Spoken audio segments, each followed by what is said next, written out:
porcelain plate, a sound like a tiny shattering bomb in the otherwise boisterous hum of Sunday dinner.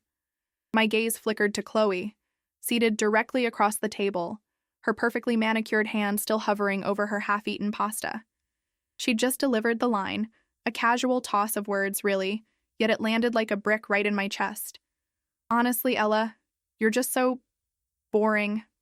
A hush fell, not a complete silence, more a collective intake of breath from the assembled family.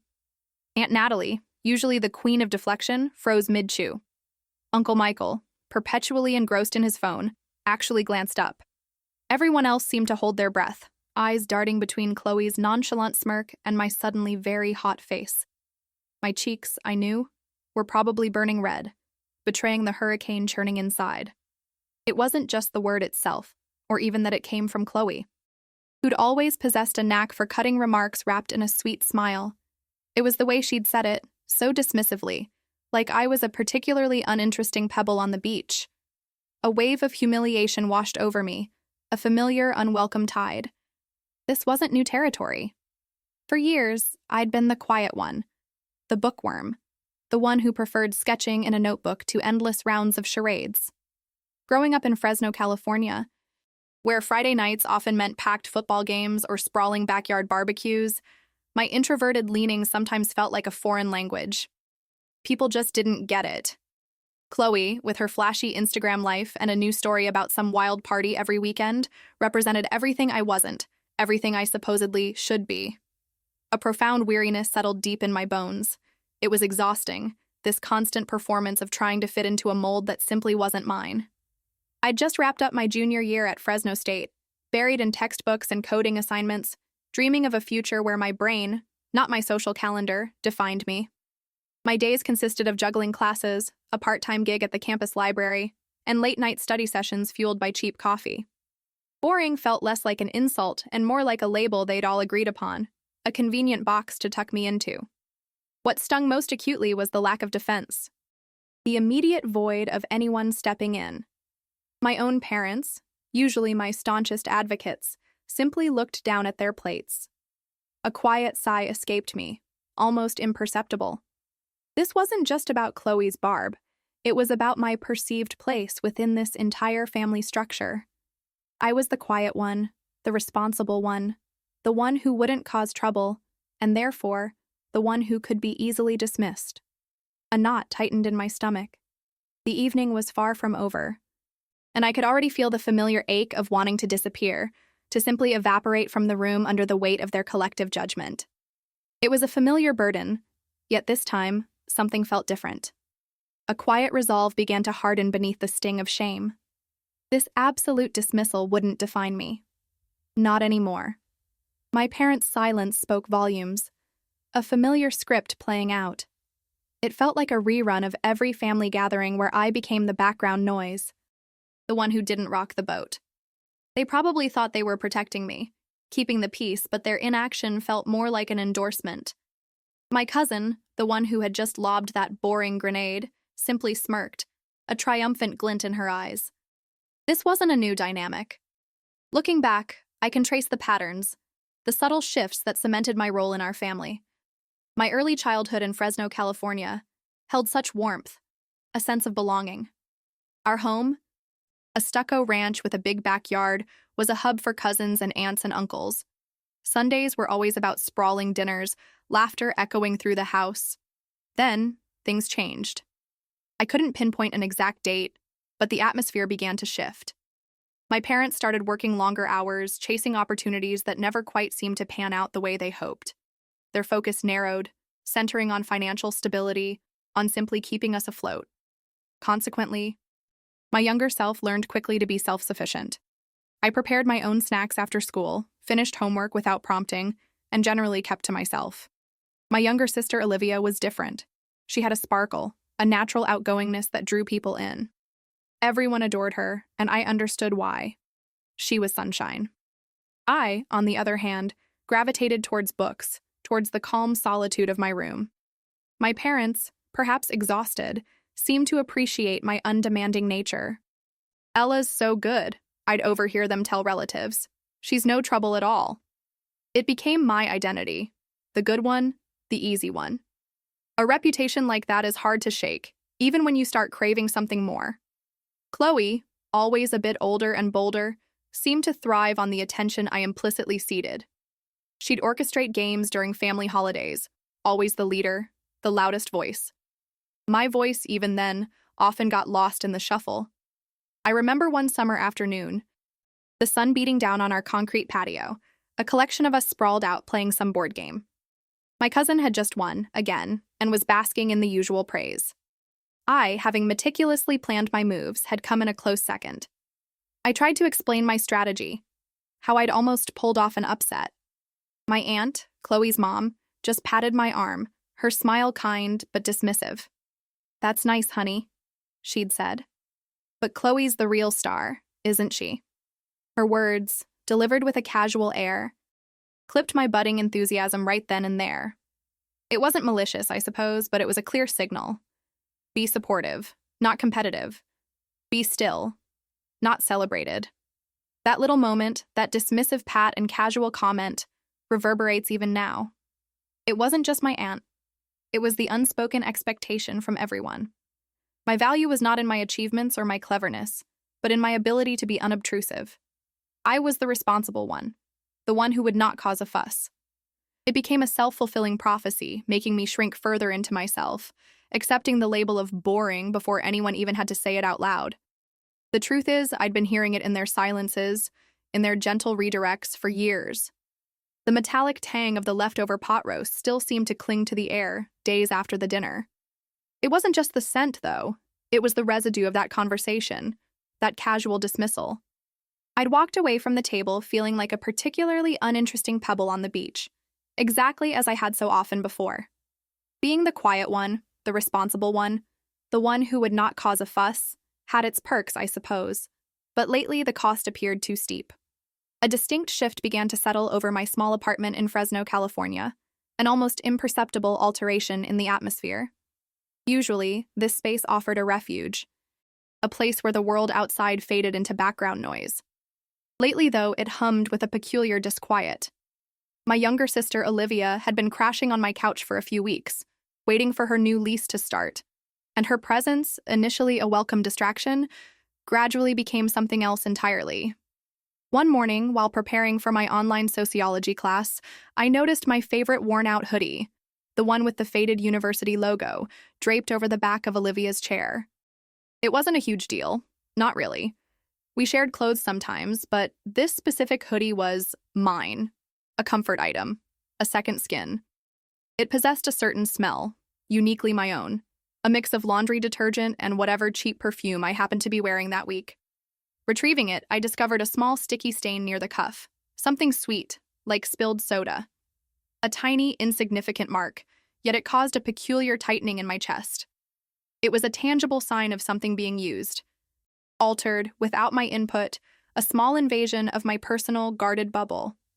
The sensation lingered, a faint hum of disquiet beneath my usual placid surface. My art supplies, carefully arranged on my desk, were no longer in their precise order. My charging cable, which I always coiled neatly, lay tangled on the floor. Little things, yes, but they accumulated, forming a subtle pattern of disruption.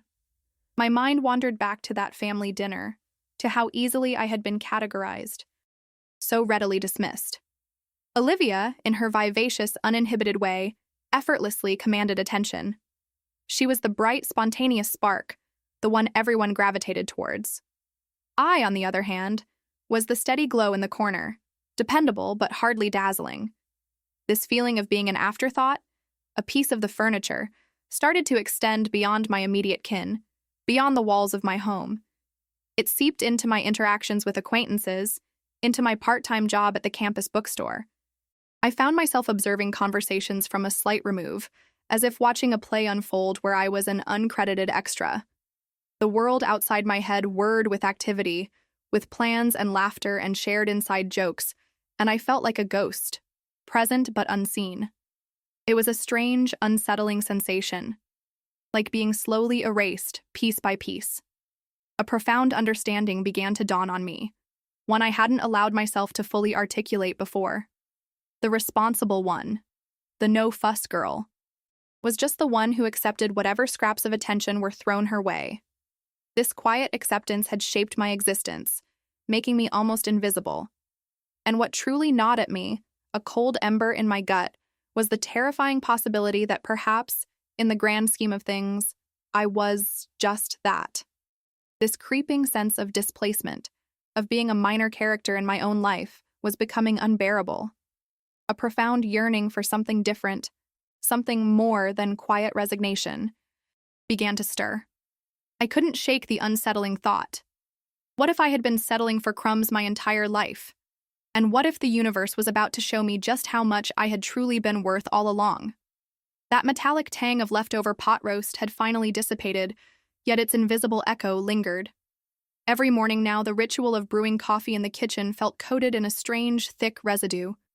The aroma of dark roast, usually a comfort, now brought a peculiar bitterness. My folks moved around the space with an almost exaggerated gentleness, avoiding any direct eye contact, their movements unnaturally hushed. The clink of mugs, the scrape of chairs, each sound amplified in the heavy atmosphere. Accessing my phone became a chore.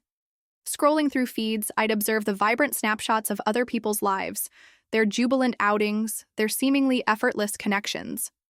A profound ache would settle in my chest, a sensation of being utterly out of sync with the world. My thumb hovered over the message icon, contemplating a text to a friend, but the words wouldn't coalesce. What would I say? Hey, just feeling like an uncredited extra in my own existence today? That sounded dramatic, and I had no energy for explaining the nuance of my particular brand of low-grade misery. The unsent draft dissolved, a ghostly string of characters fading into the digital ether. Stepping out, the very streets of Fresno, California, which I'd known since I was small, seemed to transform. The familiar sun-baked sidewalks, the distant hum of traffic, the towering palm trees, everything appeared tinged with an unfamiliar gray. Walking towards the community college campus, a sensation of being utterly alone pressed in. It wasn't the kind of solitude one seeks. It was a vast, isolating expanse. People passed by, engaged in their own conversations, their laughter carrying on the breeze. But it all sounded distant, like sounds heard underwater. This city, my home, had begun to feel like a stage where I merely walked through my scenes, unseen and unheard. My room, once a cherished sanctuary, now held a suffocating quality. The walls, painted a soft sage green, now appeared to press inward, the air within feeling stale and constricted. I'd lie on my bed, staring at the ceiling, the stillness around me more jarring than any noise. It was a stillness filled with unspoken accusations, with the weight of my folks' averted gazes. Text messages from them were clipped, often just a single word or an emoji. Conversations became a series of short, abrupt exchanges, devoid of any genuine inquiry or warmth. They'd respond to my attempts at dialogue with an almost practiced indifference, a subtle deflection that left me feeling utterly invalidated. One evening I tried, "Does everything feel off to you?" I ventured, watching my mother meticulously fold laundry on the couch. She paused, then resumed her folding. "Off? Ella, what's off? Things are just normal. You're overthinking again." Her tone was flat, dismissing my query as if it were a childish complaint. A sharp pang went through me. Normal? This hushed tension, this deliberate distance. This wasn't normal. It was a slow, agonizing suffocation. My throat tightened, a lump forming, a familiar burning behind my eyes. I turned away, walking into my room, the door closing with a soft click that felt devastatingly final. Gazing into the mirror, my reflection stared back, a stranger with tired eyes and a mouth pulled into a grim line. A stifled cry hitched in my chest, desperate to escape. But I swallowed it down, along with the unshed tears. The face in the glass was mine, yet it held an emptiness that mirrored the hollow feeling inside. I couldn't recognize the person looking back, the lingering echo of that stifling dinner, the one where the air hung heavy with unsaid judgments, had finally begun to recede. My mind had been striving for a semblance of peace, attempting to categorize that incident as just another awkward moment, a misunderstanding perhaps. It was easier to live with that illusion, to pretend the dismissive comments were accidental, born of thoughtlessness rather than malice. Living in Fresno, California, things often felt predictable, a steady hum, and any deviation, especially a painful one, usually got smoothed over by my internal narrative. Then, a Friday afternoon arrived, bringing with it a gut punch I hadn't anticipated. Scrolling aimlessly through my feed, trying to distract myself from a looming statistics assignment, a particular post flashed across the screen. It was a photo from that very Sunday dinner, uploaded by my cousin, Chloe. Her face, beaming, occupied the foreground, a slice of untouched pie before her. The caption, however, seized my breath, extracting it from my lungs with a sudden violent force. It read, "So glad the boring ones know their place. Less competition for the good stuff. Sunday. Fun day, family time, keeping it real."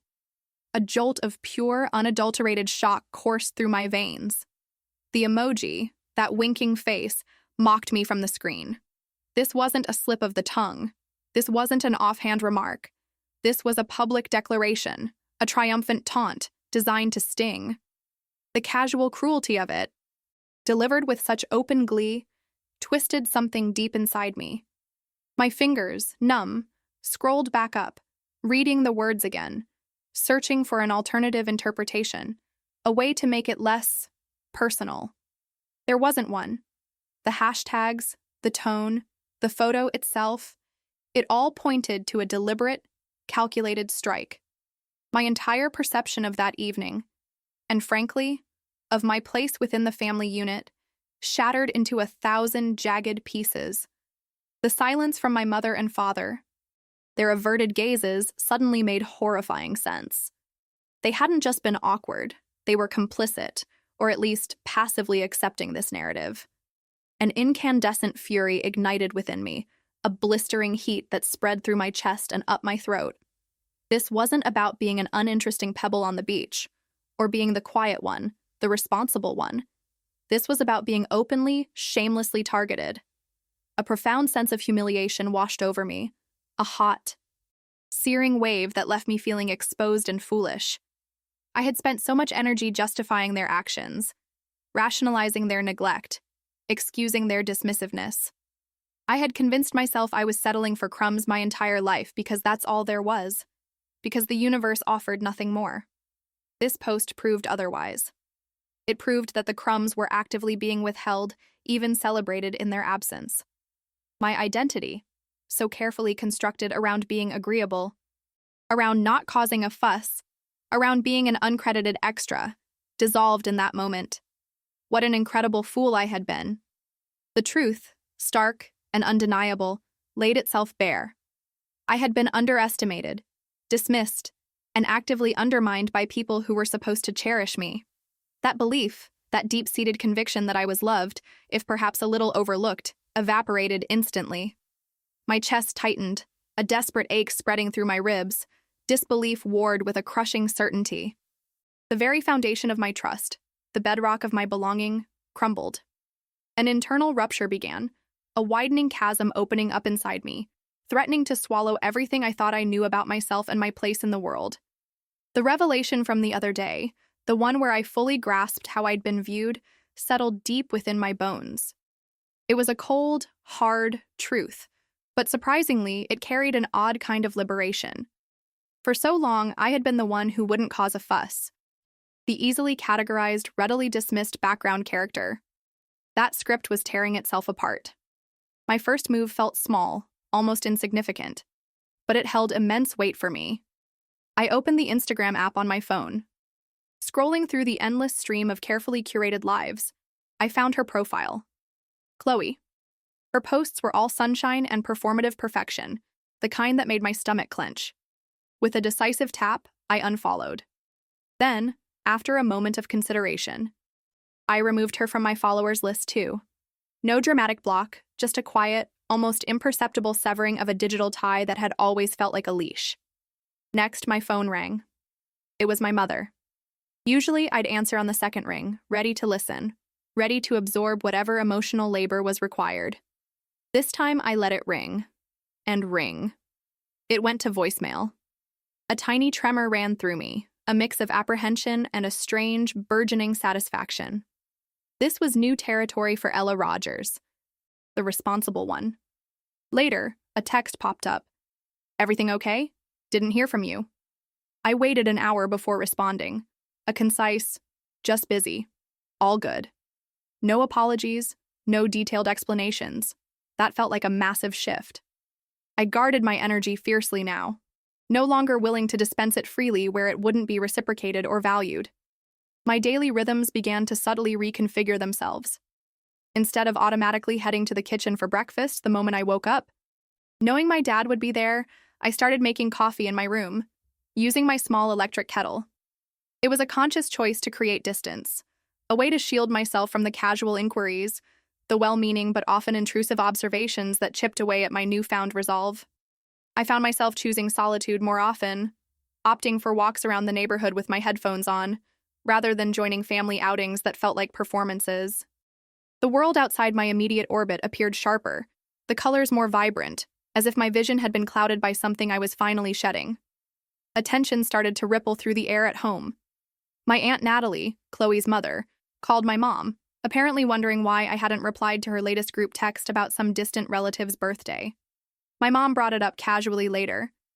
"Aunt Natalie asked about you." I offered a shrug. "Oh, yeah, I saw it." No elaboration. My mother's expression tightened a fraction. She probably perceived my reticence as rudeness, not as a boundary being erected. It wasn't about being rude. It was about reclaiming my space, my peace. I was no longer an open book for public critique. My conversations with people outside my immediate relatives took on a different tenor too. My roommate Olivia noticed something. Olivia, bless her, simply observed. "You seem lighter somehow," she remarked one evening as I was organizing my desk. A task I usually put off. "Like you're breathing easier." I just smiled, a genuine, unforced smile. I couldn't explain it all to her yet. The whole inheritance thing was still a swirling, nebulous future, but the internal shift was real. I was less inclined to chase validation, less desperate to fit into predefined molds. The idea of being an uncredited extra in my own story was fading. The thought of the upcoming family meeting, the one about the will, still brought a flutter of nerves. It involved my aunt, Natalie, and her dismissive attitude was a shadow I was learning to step out of. But this time, it felt different. I had a new kind of armor, a quiet determination. I wasn't the same girl who had swallowed down every slight, every casual put-down. I had spent too long settling for crumbs, and the universe, it seemed, was finally offering a feast. One afternoon, my phone pulsed with an incoming video call request. It was Chloe. My thumb hovered over the screen. In the past, the impulse to connect, to understand, would have overridden any hesitation. But now, a clear vision formed in my mind. Her smug expression, her effortless charm, the way she could make me feel small without saying a single truly harsh word. The past few weeks had been about understanding that dynamic, about seeing how I had let myself be defined.